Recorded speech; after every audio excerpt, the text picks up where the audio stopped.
Hi, I'm Joseph Roberts. I'm a professor of politics and international relations at Roger Williams University, and I am also the chair of ISA's Professional Development Committee. And so I would like to welcome you to this virtual webinar on charting the thicket using argument mapping to explore controversial topics. The idea is our panelists will present a little bit on what they're doing and how it works. We'll have 10 or 15 minutes towards the end for questions. So if you put your questions in the chat, that would be good. We'll try to get to as many as we can, and we'll pop some links in to follow up. So I will let the panelists introduce themselves. I'll start with Simon Cullen. You want to introduce yourself? Yeah, thanks very much. My name's Simon Cullen. I'm a faculty member and AI in Education, excuse me, AI in Education fellow at Carnegie Mellon University. My background is in moral psychology and improving how we reason and communicate, especially across deep political, moral, or social divides. And then next, Donia Warren. Hi, I am Donna Warren. I am a professor of philosophy at the University of Wisconsin-Stevens Point, and I'm also head of the Critical Thinking Center here. And my area of professional work, in addition to teaching, centers around working with faculty from different disciplines to think about how critical thinking shows up in their areas and perhaps how argument mapping can be employed in those disciplines. And our final panelist, Dave Detman. Good morning. Thanks for being with us today. My name is Dave Detman. I'm a professor in the libraries here at University of Wisconsin-Stevens Point. I teach mostly course integrated one-shot sessions, but I also teach a 3-credit critical approaches to information research.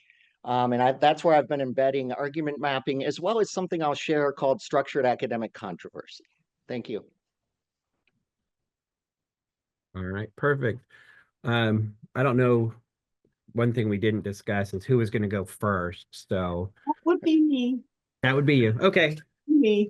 You're on top. You're in charge. That's great. It'll be me, and then I will pass it off to Dave, and then Dave will in turn pass it off to Simon. So I am going to, and this is always a moment of sort of fear and trepidation, what could conceivably go wrong, start my PowerPoint and share the screen through the magic of modern technology. Let us see.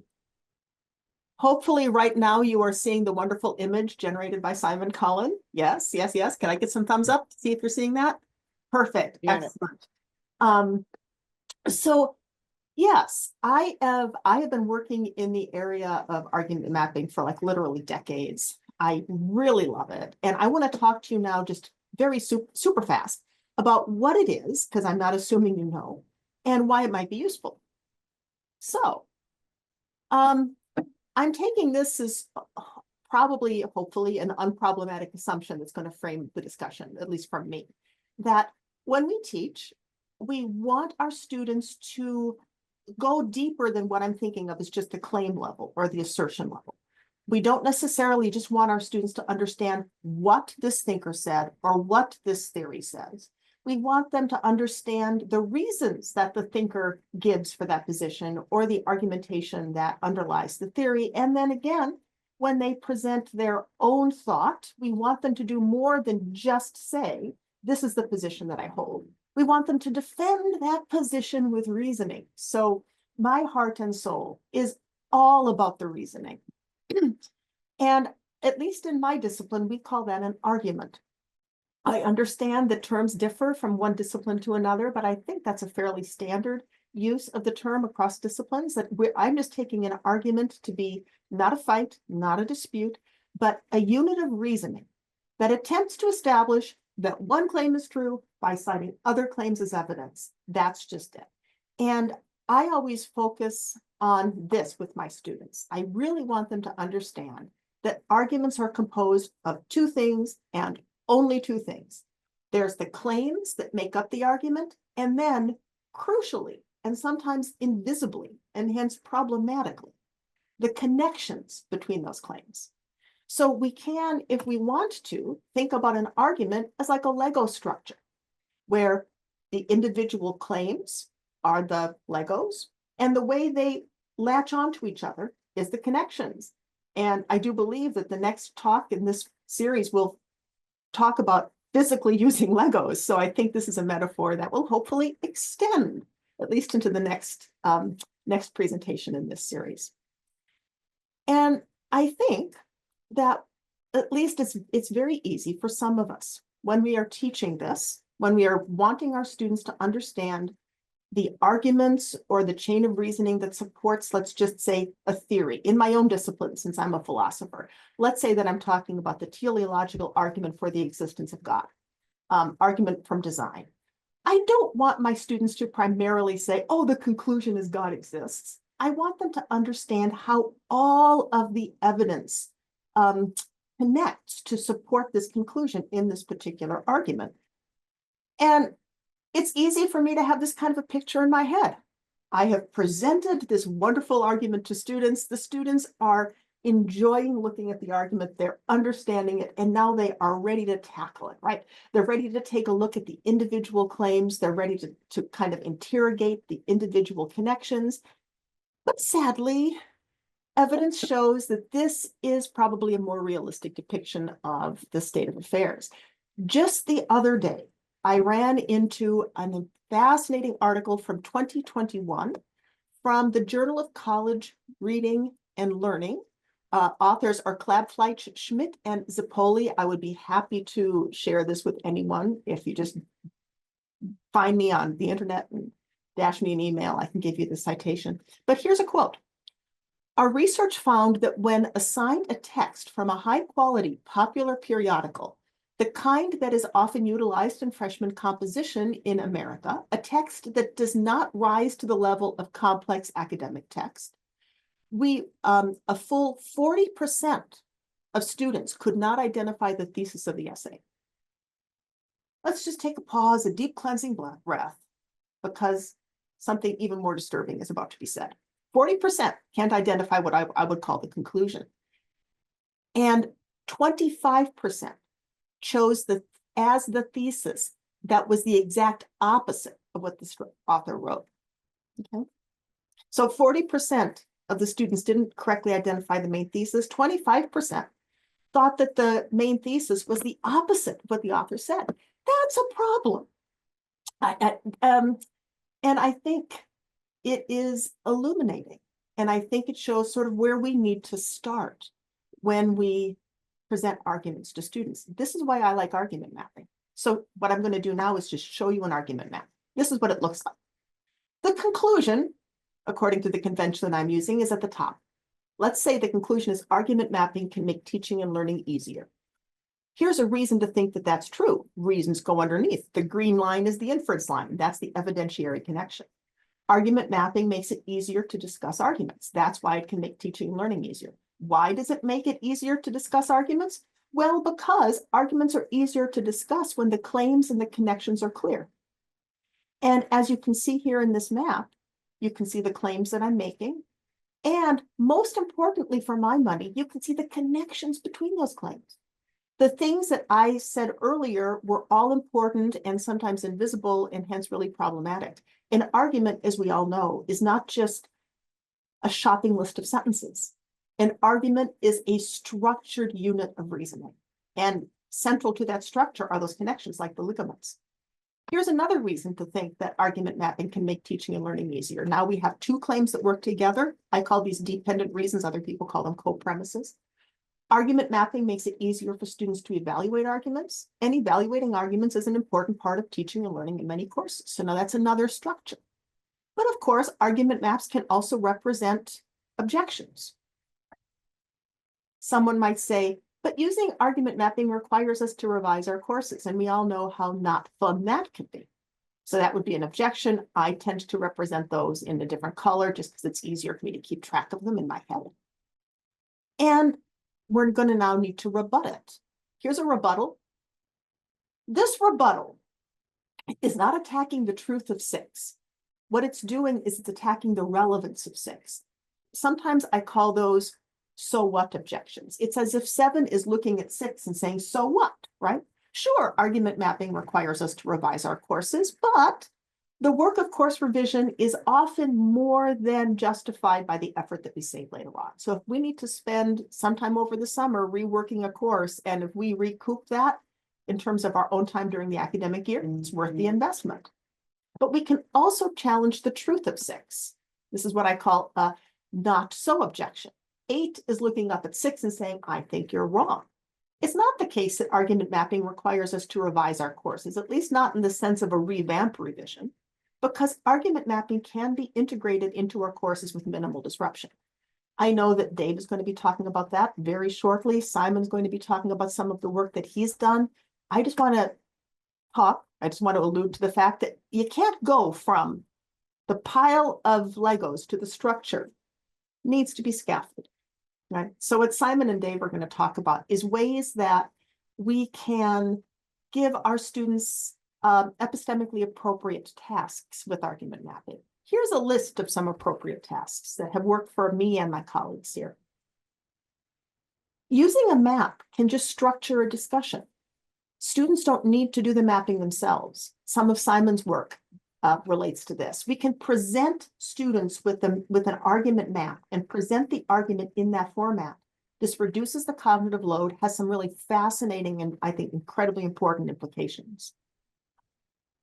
We can also help our students to think about how they would communicate a mapped argument. This is very good if what you are wanting your students to do is accurately deploy words like therefore, because, some of those inference indicator expressions. Thinking about a mapped argument and giving them rules to do that can clarify things. Once an argument's mapped, it's not that bad to evaluate. You can teach your students just a handful of rules that they can use to engage an argument critically.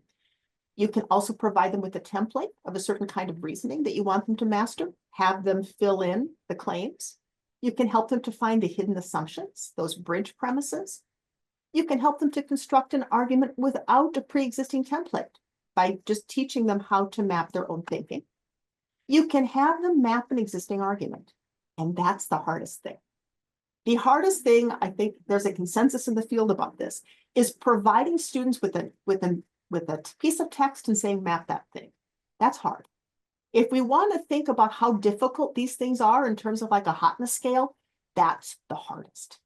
Now, of course, this difficulty scale is not just a function of the argument mapping skill employed. It's also a function of the content of the argument, the complexity of the argument. But if that's held constant, mapping an argument that somebody else gives is really hard.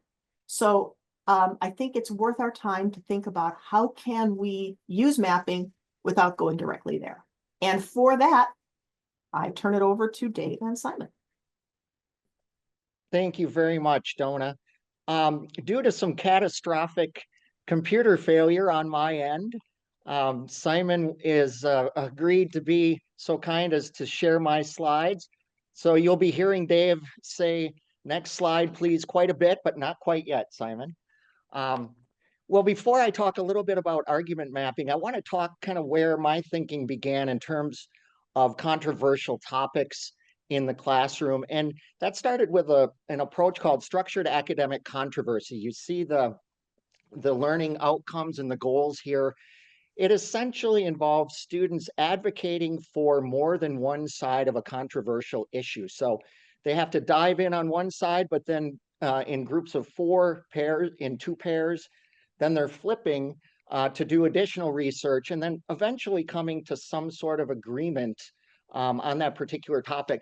What's interesting about SAC is that, or one thing that is that it's been in the peer-reviewed literature for about 50 years, and there's over 600 articles that have been published. But since 2016, about 400 of those articles have been published in just 8 years. So I think that's recognition of kind of a watershed moment in 2016 where the conversation in many ways started to break down when it came to political and controversial issues. Next slide, please, Simon.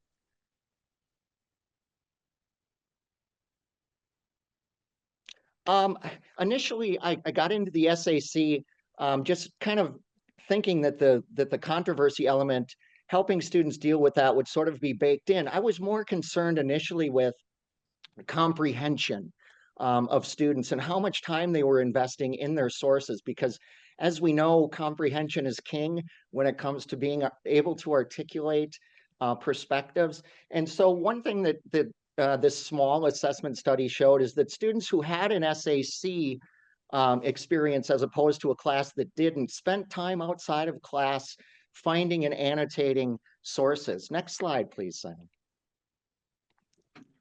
They also spent time talking about their topic at a greater degree than students that did not have the SAC. So again, I think a deeper level, deeper engagement with that material. Next slide, Simon.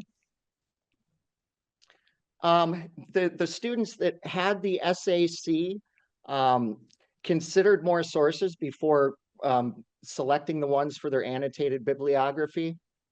So 29% of the students that didn't have SAC looked at 15 to 20, but those that had the SAC, so instead of just exploring deeply, they were exploring broadly and considering more sources. Next slide.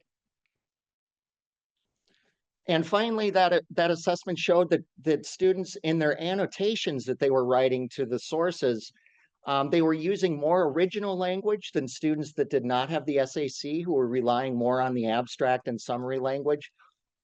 And they were also richer in length. I had 100 words for each annotation. Folks without the SAC came in a little short. Folks with it really engaged more and gave me additional feedback. Next slide.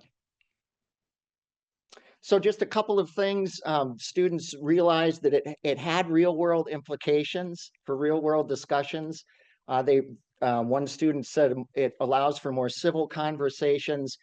One student said imagine it working in a workplace setting, and both sides are heard, which again is an important concept. Next slide.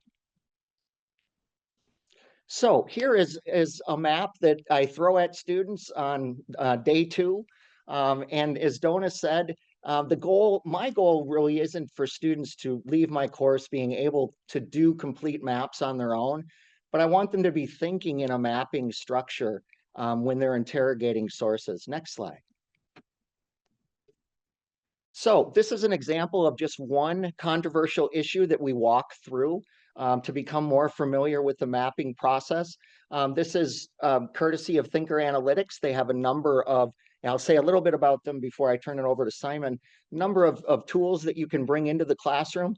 So this is a statement against the legalization of marijuana. And so there's a couple of boxes filled in, but next slide, Simon. So we kind of work together. We have a conversation as they work in small groups, and then we come together as a big group, and we sort of methodically move through dissecting the narrative and putting it into a map form. Next slide, Simon.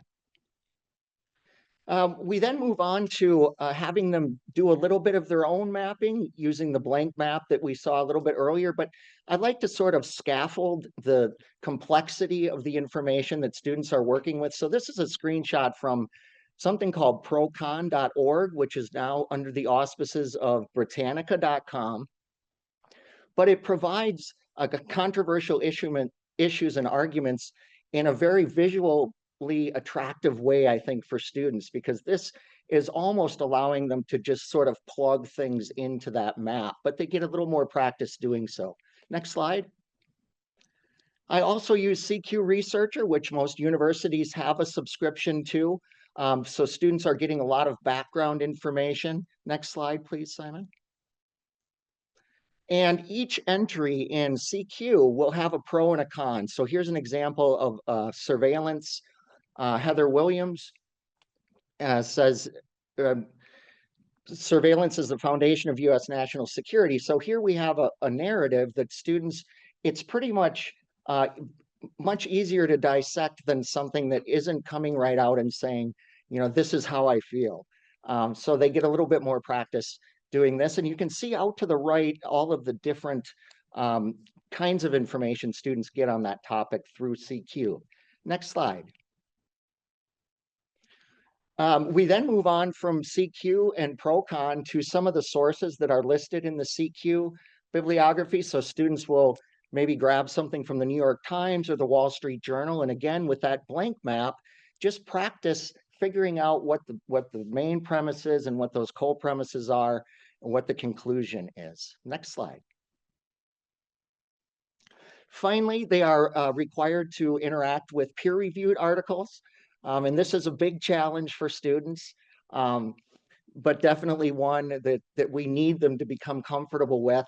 So when it comes to doing mapping with peer-reviewed articles, I start them with an AI called Perplexity, which is freely available online. What Perplexity allows you to do is to upload an article and then ask questions about that article. So for example, the article that we just saw dealing with barriers to trade, I uploaded to Perplexity and asked, create an argument map of the attached peer-reviewed journal article, include a premise, co-premise, and sub-premises, inferences, counter-arguments.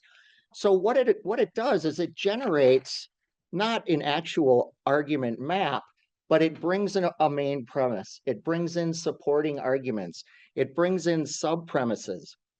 So students are able to then take the information that Perplexity brings back and map it. What I do like about this is that Perplexity sometimes hallucinates or makes mistakes.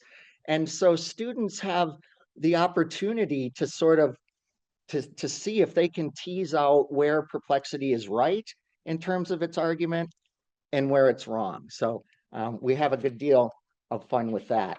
I did also want to mention in terms of things that are going on here on campus, I am part of a pilot group. Donna is our fearless leader with Thinker Analytics.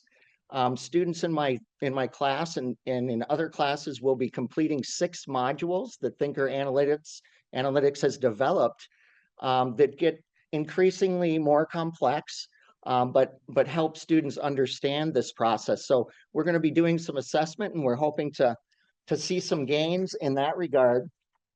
It's also, I'm part of a high impact practice assessment group, and I really believe that argument mapping and structured academic controversy is a high impact practice. It touches almost all of the quality markers that are needed to qualify.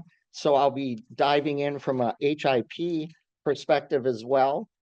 And finally, from a quantitative perspective, I'm going to be getting a lot of reflection feedback this semester, but I'm also going to employ, I know Simon is familiar with the Actively Open-Minded Thinking survey. I'm going to be using a shortened version of that with some other questions about controversial issues and students' experiences in classrooms, some of which Simon has asked before, and some of which are my own. Before I turn it over to Simon, I just want to leave you with a quote from John Muir, the renowned naturalist and environmental philosopher. I always try to find a quote that has one or more of the words of the presentation in it that seem to me to add to the conversation. And Muir wrote, "The groves and thickets of smaller trees are full of blooming evergreen vines. These vines are not arranged in separate groups or in delicate wreaths, but in bossy walls and heavy mound-like heaps and banks, am made to feel that I am now in a strange land." And I think that sort of illuminates how our students feel sometimes when it comes to controversial issues in the classroom. And I think these are ways that we can help work them through that. So with that, I'll turn it over to Simon. Thanks.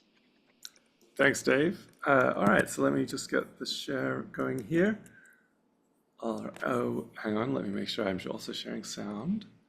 Okay, great.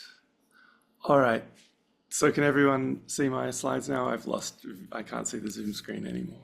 I could see them. Thank you, Simon. Wonderful. Okay, thank you so much. So I wanted to start off just with a very simple example. I won't go into any detail with it, but this is the first example that I give students when it doesn't have Donna and Simon's name in it when I use it with students. But the very first example, I first gave this to Princeton University students. It's about 80 words, and it's a toy argument, right? It's a really simple argument.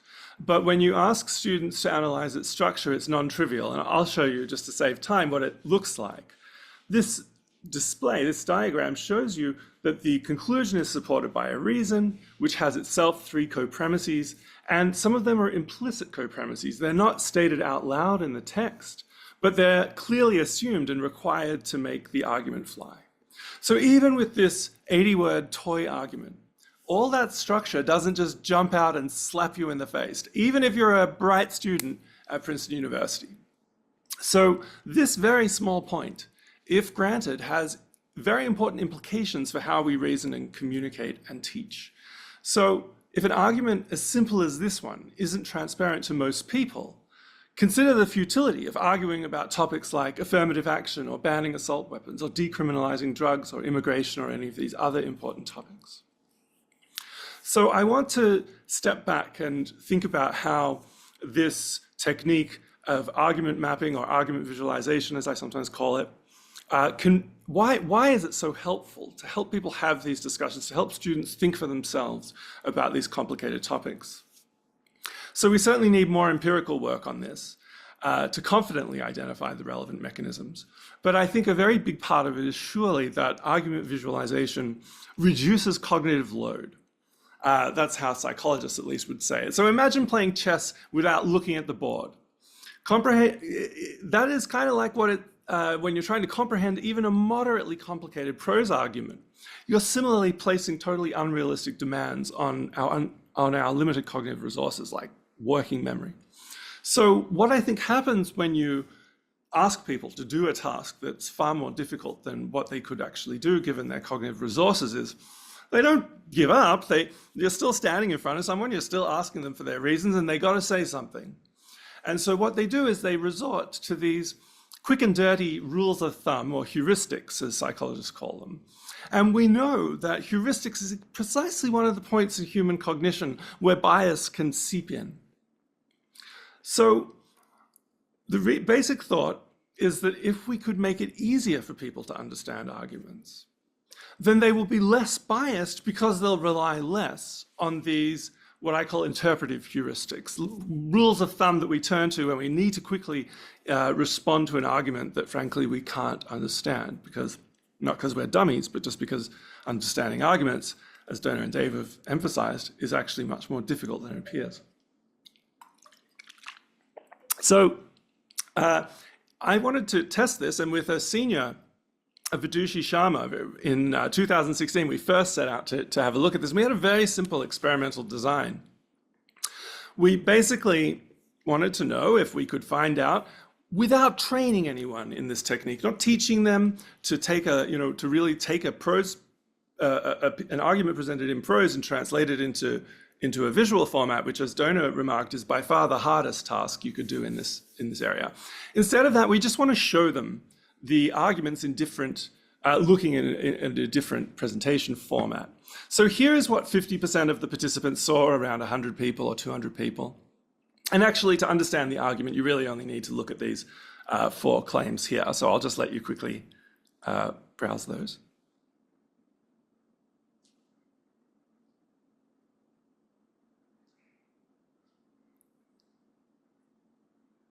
Okay. Hopefully that's long enough that you've gotten the overall gist of what's going on here. So this is the stimulus that half of the participants in this early study saw.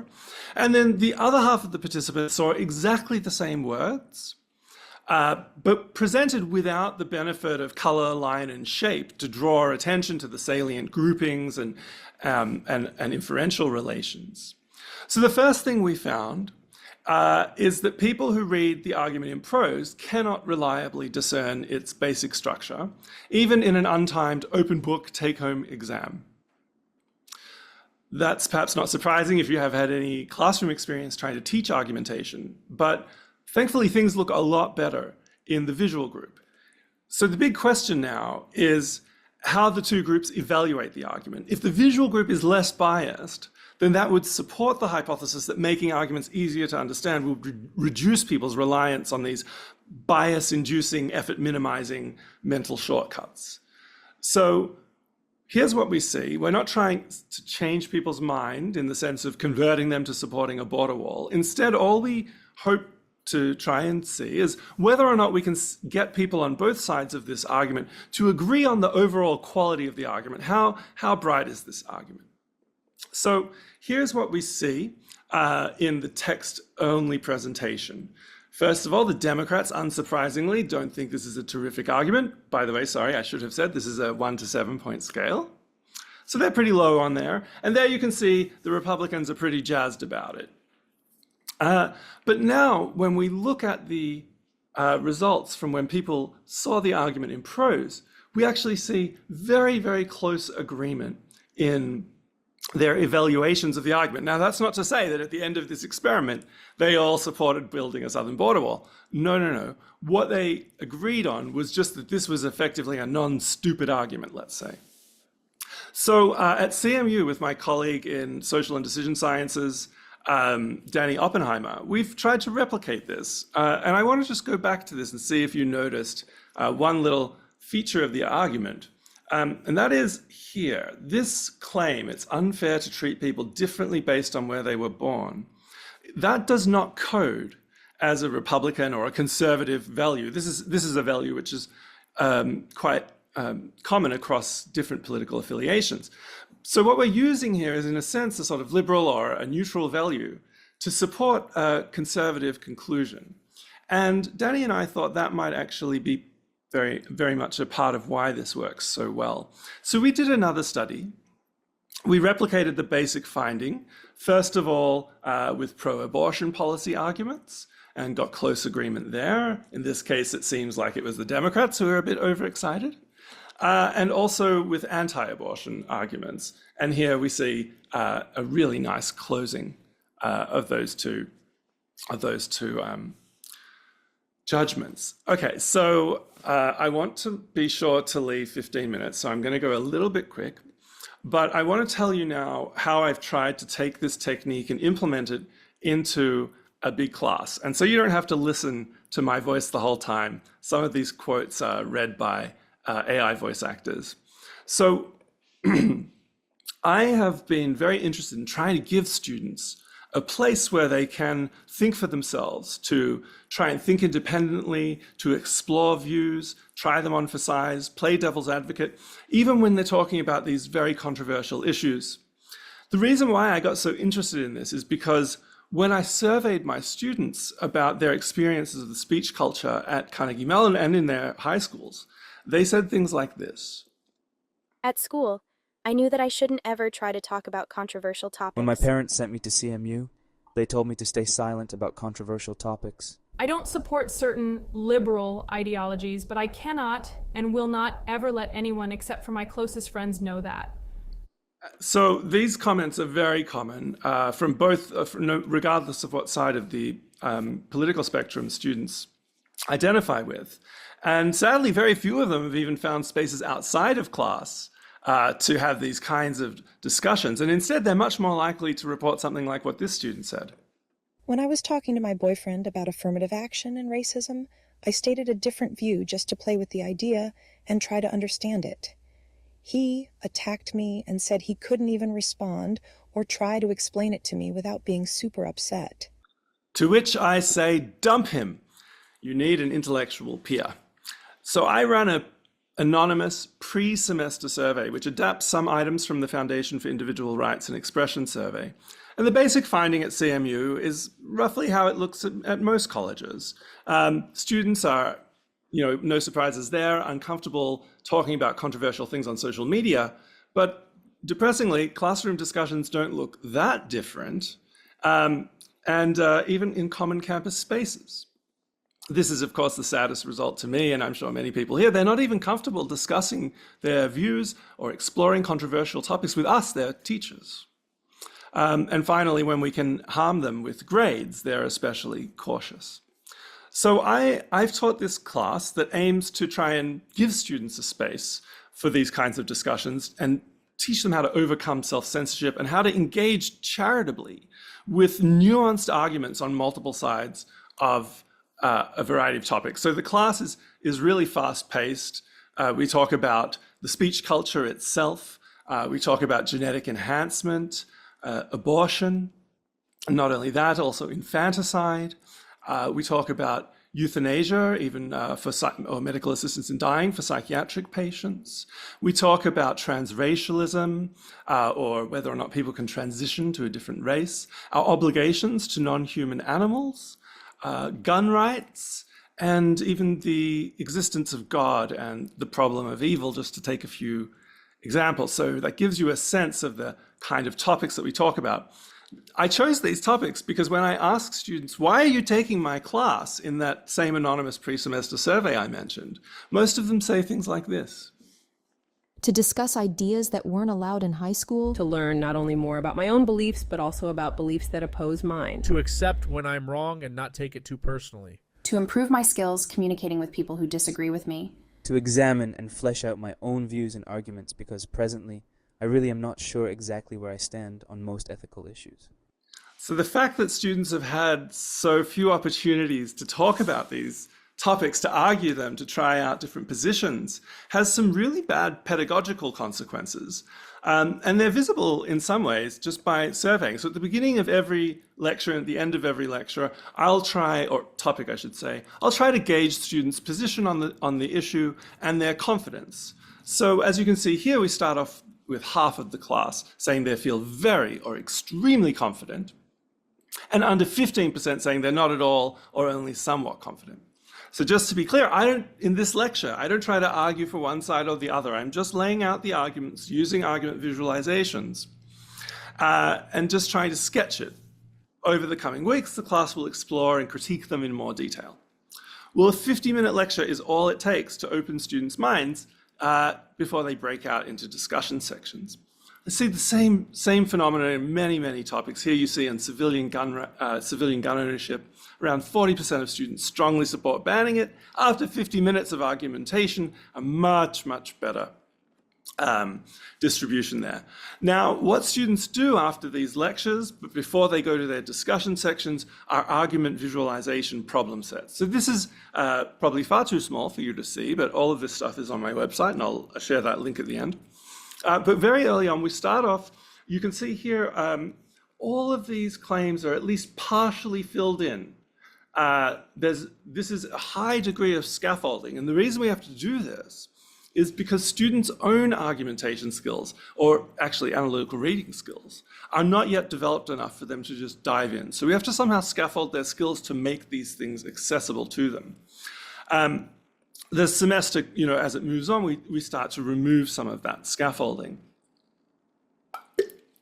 So the relevant parts of the source text are always attached in little notes. So if they click here, it'll take them to the spot in the original prose argument that was the reading for the week, so they know where they need to focus, also giving them further scaffolding that way. Okay, so we gradually sort of remove that scaffolding. You can see now there are all of the claims, all of the boxes are there, so they don't have to recognize, oh, there's a missing claim in one of these reasons. But still, some of them are now not filled in at all. A little further into the semester, we start to now give them much, much less scaffolding. So here is a part of the argument in the reading that the author is actually objecting to. So I've given them this little bit of the argument, but now they have to attach the author's objection from scratch without any guidance.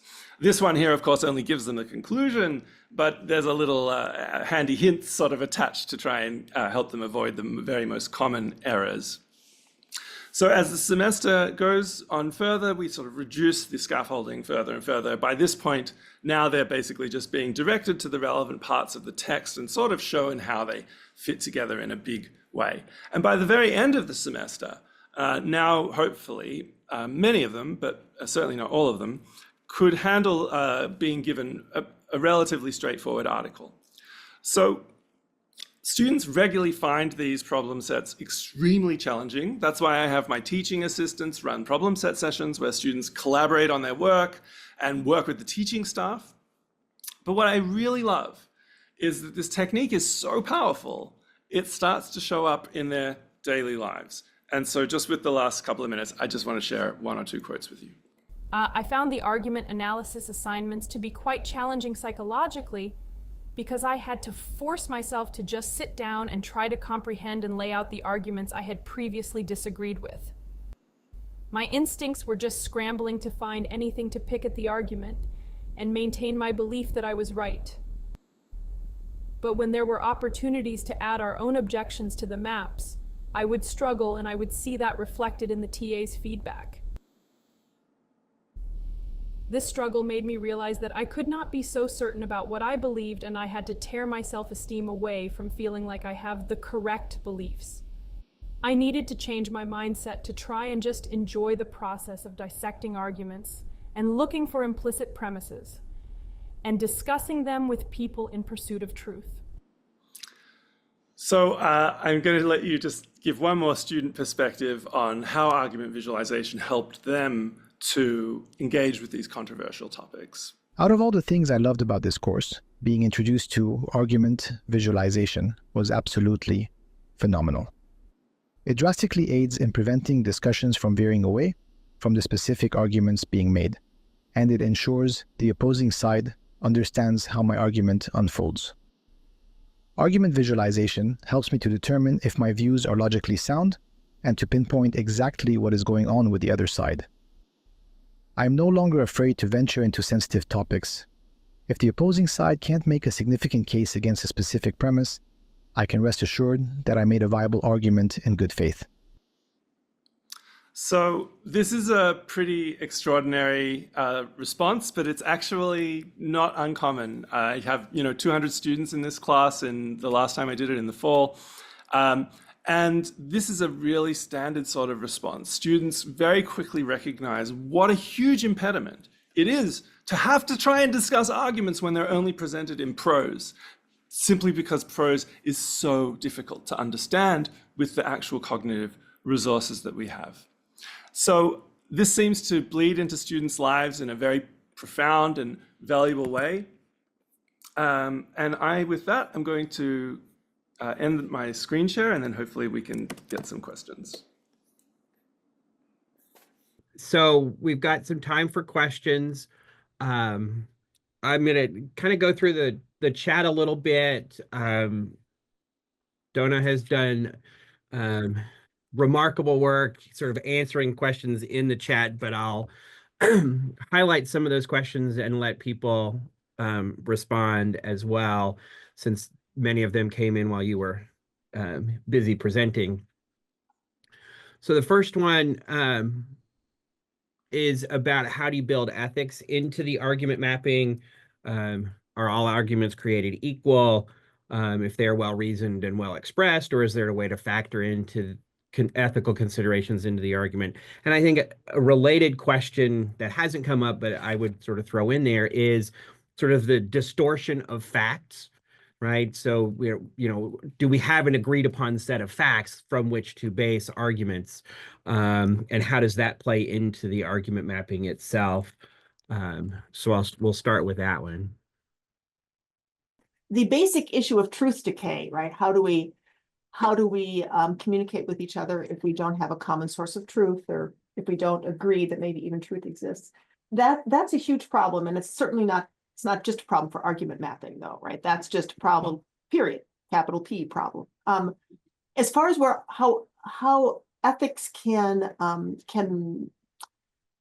show up in an argument map, one of the things that I like to teach my students is that you can't get an ought from an is, the naturalistic fallacy. So if the conclusion has a normative notion, an ethical notion in it, something that's good or bad, or you should or shouldn't do it, you have to have that kind of a notion in at least one of the supporting premises, even if that premise is not explicitly stated. So if I use something like, it's wrong to use ChatGPT to write a paper, and if a reason for that is ChatGPT is not the student's own work, I'm assuming something like it's wrong when you're writing a paper to use anything that's not your own work. And once that is made explicit, in argument mapping, I think, is uniquely suited to making that kind of thing explicit. It can be interrogated. And that's true for any kind of ethical premise. So, yeah, that's where ethics shows up in my class when I do this. Now, of course, do people disagree about that? But the nice thing about argument mapping is it can help us to isolate the areas of disagreement. We can say we agree about this, we disagree about that, and then the conversation can go from there in sort of a natural way. Dave or Simon, do you have anything to add to that? I will leave that to the philosophers. Simon, go ahead. So I think it's extremely useful for having discussions about ethical topics, but not because of anything really unique to ethical topics. They just tend to be quite complicated and have a lot of competing considerations. And so when you've got a lot of stuff going on, trying to do that in your head is really like playing chess blindfolded. I think that anytime you want to try and persuade someone of any claim using reasons, then you can do so in an argument visualization. And of course, one of the claims that the type of claim that we're more and more focused on trying to persuade people of is that something actually is factual. So that as well is something which the visualization technique will help us to navigate. So I think it's really very well suited for this kind of task. The next one is how do we deal with AI, ChatGPT, and all of those sorts of things in interpreting and distorting arguments, particularly given the likelihood that students are going to be using the tool in various ways for good and ill.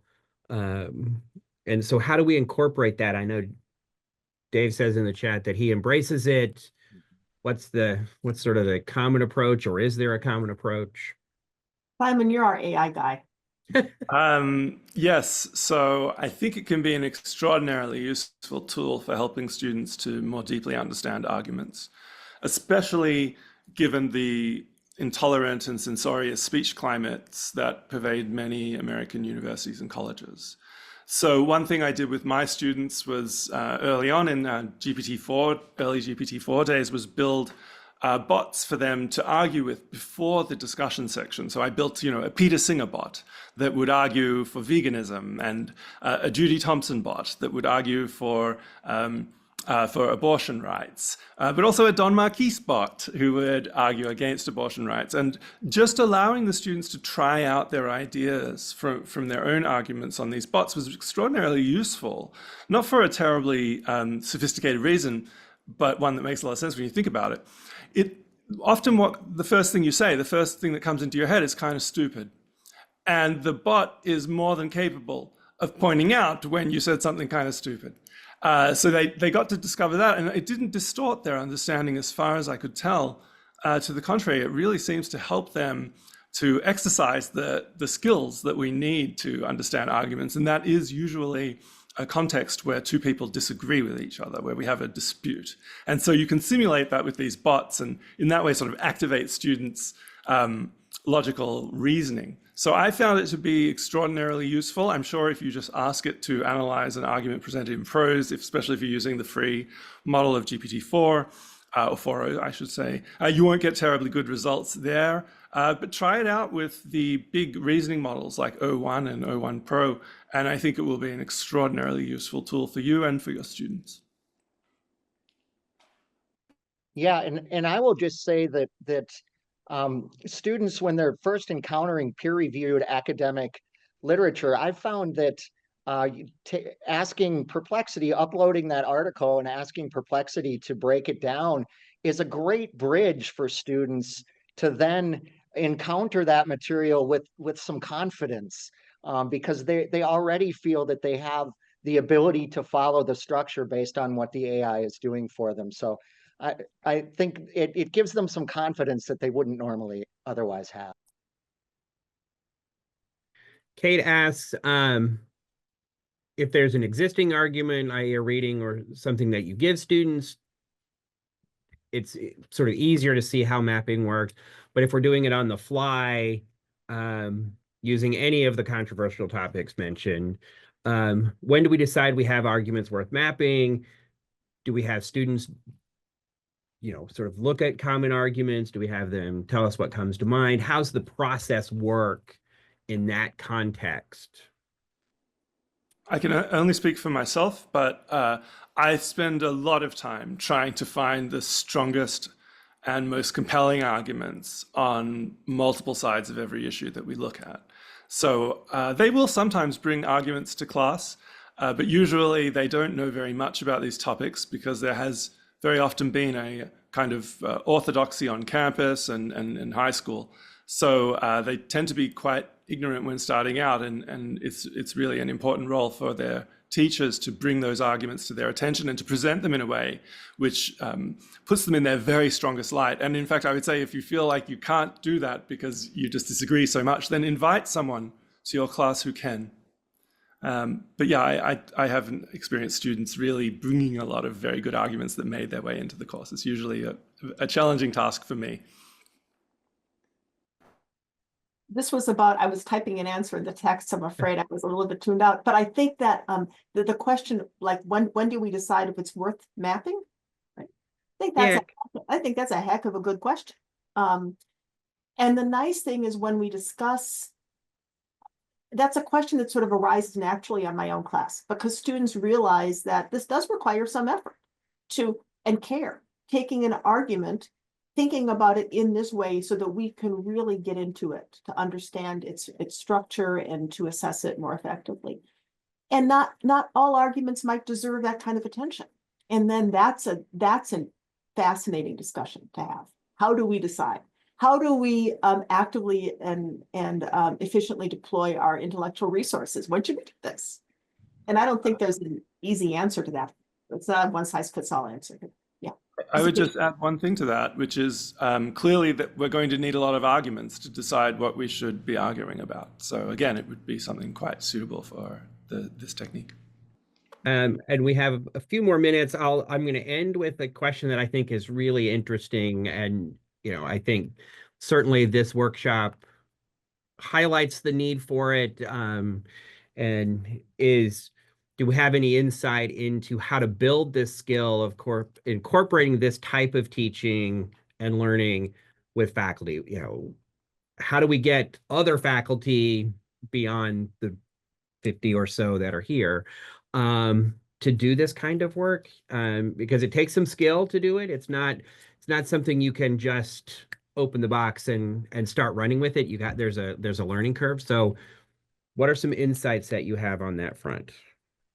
I'll just say, I think if we could have a Donna Warren at every university, we would definitely grow in rank. She's been instrumental in bringing the Thinker Analytics to our campus, which I think is going to be a springboard into some really interesting things. Yeah, your check is in the mail, Dave. Thank you very much.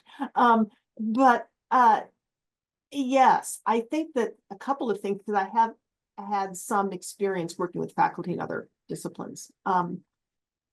The thing to remember is, do not start with having students map arguments.